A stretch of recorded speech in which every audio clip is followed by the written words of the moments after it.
हुकूमती इक़दामात के समरात खुलकर सामने आने लगे। सोने की कीमत पे बड़ी कमी आ गई। डॉलर की कदर में गिरावट जारी रही। उधर स्टॉक मार्केट में कारोबार ही कारोबार है। मुस्बत आगाज रोज अच्छे इख्तिताम पर होता है।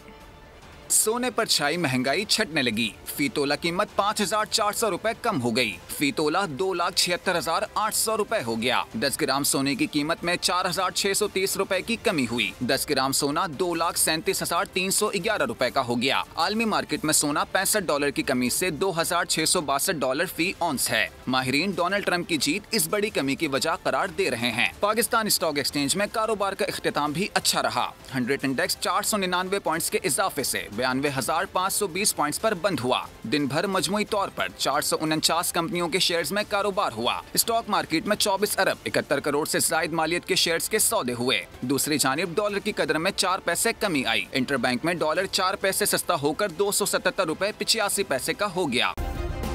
सब्सक्राइब करें और बेल दबाएं ताकि कोई खबर रह न जाए।